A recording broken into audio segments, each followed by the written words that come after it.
Samajwadi party के राष्ट्रीय अध्यक्ष अखिलेश यादव ने आज टनल में फंसे 41 लोगों को बचाने वाली टीम को सम्मानित करेंगे। बता दें कि अखिलेश यादव द्वारा सभी माइनर्स को 1-1 लाख का चेक दिया जाएगा। बचाने आप जा रहे हो, आप वापस आओगे कि नहीं आओगे? जो इनका हौसला था, जो इनकी हिम्मत थी और जो इन्हें पता था, अपने आप पे भरोसा था कि वो बचा के ले आएंगे, मैं ऐसे लोगों को बहुत बहुत बधाई देता हूं, बहुत बहुत शुभकामनाएं देता हूं।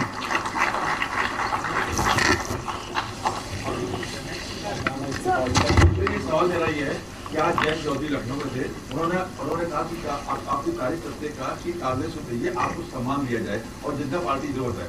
अब सवाल इस बात का उठता है कि यूपी की सियासत की सुर में फंसे लोगों को आपकी जो लिबरान है वो कैसे निकालें? मैं समझ ही नहीं पाया। सवाल मेरा ये है कि आज जय चौधरी ने अपनी तारीफ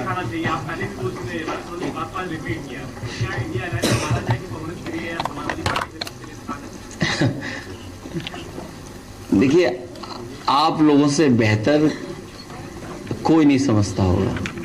हम कुछ भी कहें, हम कुछ भी छिपाएं, लेकिन आपको पता है चीजें। मैं फिर आपसे कहता हूं कि समाजवादी पार्टी का पहले दिन से लक्ष्य रहा है कि भारतीय जनता पार्टी का मुकाबला करना है। और जब कभी भी हम लोग साथ आए किसी दल के, पूरे सम्मान के साथ आए, तो भविष्य में भी हमारी कोशिश होगी समाजवादियों की कि और लोगों का सम्मान करते हुए साथ लेकर के भारतीय जनता पार्टी का मुकाबला करेंगे। सर, आज बीएसपी ने दानिश अली को निष्कासित कर दिया पार्टी से, जबकि उनके खिलाफ रमेश बिधूरी ने बहुत स्ट्रॉन्ग वर्ड्स यूज किए थे पार्लियामेंट में, क्या कहेंगे?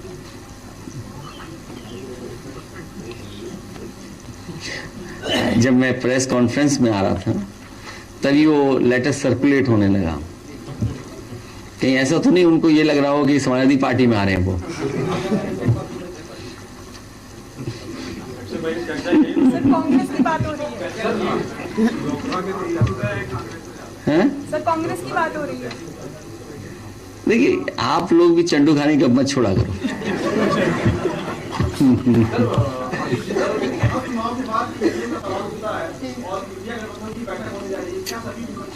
देखिए, जो नैरेटिव बनता है वो आप भी जानते हो, वो ताकतवर है उसमें नैरेटिव बनाने में। हम कुछ भी बात कहेंगे तो वो बात अपने ढंग से कहेंगे जो उनको सूट करती है। मैंने कई बार कहा कि हम लोग टेक्नोलॉजी को समझते हैं और हम लोग भी टेक्नोलॉजी के साथ ग्रो हुए हैं। ये वो उत्तर प्रदेश है जिसमें समाजवादियों ने सबसे ज्यादा, देश की सबसे बड़ी कंपनी, जब पूरा देश खुशी में था तो सोचिए उन परिवारों पर क्या गुजर रहा होगा कि जिनके परिवार का मुखिया बचेगा कि नहीं बचेगा, वो वापस आएगा कि नहीं आएगा, उसका जीवन संकट में था। जो भी सरकार, कंपनियां या और लोग जो लगे हुए थे जान बचाने में, वो लगातार प्रयास करते रहे और लगभग 17 दिन तक वो कार्रवाई चली। इन साथियों ने जो हमारे साथ बैठे हैं आज मंच पे, इन्होंने जान बचाने का काम किया है।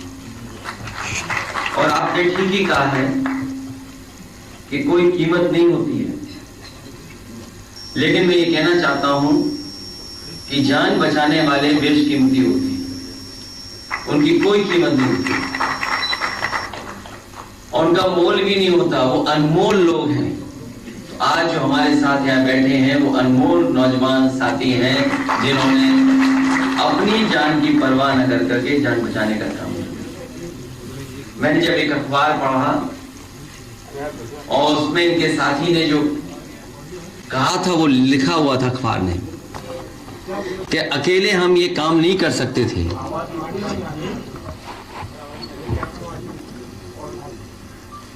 अकेले काम ये हम नहीं कर सकते थे, हम लोगों ने मिलकर के ये काम किया है।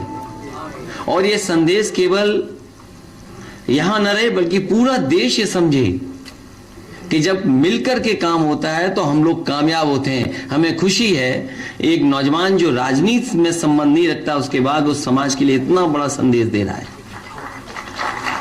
मैं इन नौजवानों का धन्यवाद देता हूं, बधाई देता हूं। और सरकार में हम लोग नहीं हैं, लेकिन हम लोगों ने इनका सम्मान किया है। वो मदद कोई बहुत बड़ी मदद नहीं है, लेकिन हम सरकार से जरूर कहेंगे कि सरकार ने जब बचने वालों की मदद की है तो सरकार को आगे आकर के जिन्होंने जान बचाई है उन लोगों की भी मदद करनी चाहिए। मैं एक बार फिर इन सभी साथियों का बहुत बहुत धन्यवाद और आभार प्रकट करता हूं कि इन्होंने अपनी परिश्रम से, अपनी मेहनत से और अपनी जान की परवाह नहीं की। पहली बार ऐसा हुआ था कि जो हमारी स्क्रीन थी उस पर नेताजी और हमारी तस्वीर रहती थी। जब भी कोई लैपटॉप ऑन करता था तो वो तस्वीर नजर आती थी, वो तस्वीर कोई हटा नहीं सकता था। दूसरा, इस प्रदेश को सबसे बेहतरीन पुलिस को रिस्पांस सिस्टम दिया जो डायल 100 के नाम से जाना गया। आपकी एम्बुलेंस दी डायल 108-102 और न जाने कितने काम हम लोगों ने किए। और आप में पत्रकार साथियों को याद होगा जिस समय बिजली का एक बहुत बड़ा स्क्रीन और जिसको हम लोगों ने शुरू किया था और कहां कितना पावर जा रही है, कितना फ्लो ऑफ इलेक्ट्रिसिटी है, वो हम यहां बैठ करके देख सकते थे। वो बिजली विभाग का गोमती नगर में कंट्रोल रूम बना था। तो ये बातें मैं इसलिए बता रहा हूं कि टेक्नोलॉजी को हम समझते हैं और दुनिया का सबसे ताकतवर देश, दुनिया अर्थव्यवस्था के रूप में या हम किसी पैरामीटर पे देखें, उस देश में भी महीनों वोट डाला जाता है। अमेरिका जैसे देश में महीनों वोट डाला जाता है और महीनों काउंटिंग होती है। तो सोचो हम 140 करोड़ या 24 करोड़ देश के लोगों का भविष्य तय करते हैं सरकार से। और अगर हम 6 करोड़ या 7 करोड़ का बजट मान लें, 35 लाख करोड़ अगर उत्तर प्रदेश है तो 35 लाख करोड़ के लगभग खर्च करने की जिम्मेदारी सरकार को देते हैं। तो आप 3 घंटे में रिजल्ट क्यों चाहते हैं? 2 घंटे में रिजल्ट क्यों चाहते हैं? काउंटिंग 1 महीना क्यों ना हो? इसलिए जो व्यवस्था अगर अमेरिका में है, आज हम अमेरिका के पीछे चल रहे हैं हर चीज में। आप जाइए बाहर, मैकडोनल्ड बर्गर खाना है, पिज्जा हट पे पिज्जा खाना है, कपड़े जीन्स पहननी है, तो कम से कम एक नकल और कर लो बैलेट पेपर की। और दूसरा, जब अमेरिकन मशीन खराब हुई तो बताओ कौन काम आए? यही अनमोल नौजवान जो हमारे पीछे बैठे हैं, यही काम आए। तो इसलिए समाजवादी पार्टी इस पक्ष में है, हम जीते हारें लेकिन लोकतंत्र पे भरोसा बढ़े।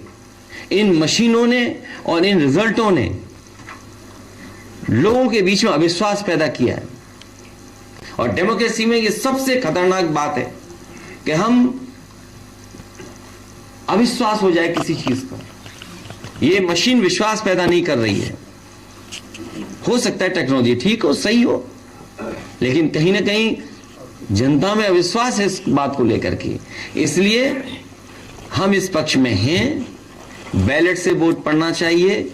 और आपको याद होगा इलेक्शन कमीशन ने मुझे नोटिस दिया था कि किस आधार पे आप ये बात कह रहे हो कि वोटर लिस्ट में पर्टिकुलर लोगों का वोट। सवाल वो नहीं है, सवाल ये कि सरकार कैसी चलेगी। यहाँ कितना वादा किया, आय दोगुनी हो जाएगी किसानों की। क्या आय दोगुनी होगी किसानों की? महंगाई कम हो जाएगी क्या? सिलेंडर वहां तो सस्ता कर दिया, मतलब यूपी में सस्ता क्यों नहीं कर रहे हैं? अभी चुनाव आएगा, सीधा अकाउंट में पैसा पहुंचा देंगे किसी बात को लेकर के।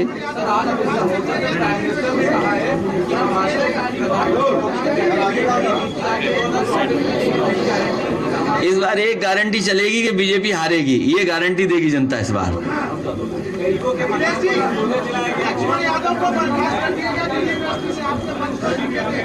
अब उनका रास्ता खुल गया है, वो जो चाहें सो करें। और इस तरह का भेदभाव हर जगह लोगों को महसूस करना पड़ता है। कोई कितने बड़े भी पद पे रहे, उसको कभी न कभी अपमानित होना पड़ता है। ये समाज में अपमानित होना पड़ रहा है, इसकी लड़ाई लड़ते रहना पड़ेगा। ये लंबी लड़ाई है और अगर वो उनकी नौकरी गई है तो आपको तो पढ़े लिखे नौजवान दिखाई दे रहे हो, आप देखिए पीडीए कहीं है ही नहीं, वाइस चांसलर अपॉइंटमेंट कहीं पीडीए नहीं, प्रोफेसर असिस्टेंट प्रोफेसर कहीं पीडीए नहीं, कहीं डॉक्टर नहीं, कहीं नौकरी में पीडीए नहीं। तो सोचिए आप। कह रहे हैं कि सपा को कांग्रेस से दूर रहना चाहिए और कौन कह रहा है? केशव प्रसाद मौर्य कह रहे हैं कि सपा को कांग्रेस से दूरी बना के रखना चाहिए। तो क्या संभव है 2024 चुनाव में? ये फिल्मों में साइड हीरो बहुत हैं।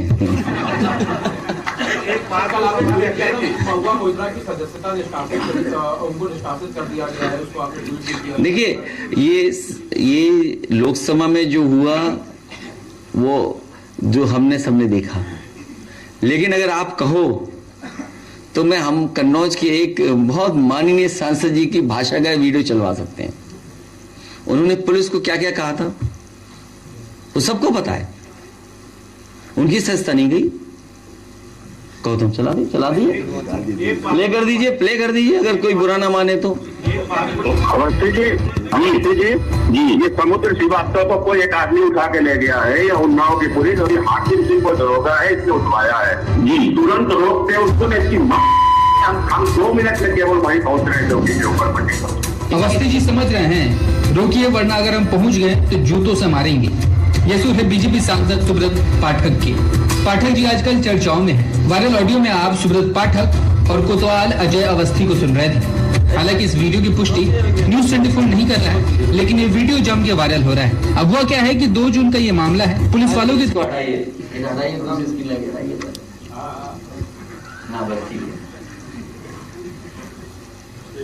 आप सोचिए, जिसने मां बहन की गाली दी उस पर कोई बीजेपी ने कहा नहीं। अब आप सोच लीजिए इसी, और कहां सांसद महुआ मित्रा के लिए। तो आप जो देखिए ना पैमाना से। अरे एक अध्यक्ष एक सवाल है, वो ये कि आपने पीडीए का गठन किया, पीडीए के गठन जो उत्तर प्रदेश में आपने किया है उसके मानक के अनुसार आप क्या लोकसभा में टिकट देंगे सबको? आपका भी नाम पीवी है ना, हमारा नाम पीडी है। आप भी अपने चैनल का ख्याल रखते हो, हम भी पीडीए का ख्याल रखते हैं। सोनू सर जो है ना चश्मा लगाए हुए छोटे, उनसे आप पीवीएन का ख्याल रखिए, हम पीडीए का ख्याल रखते हैं।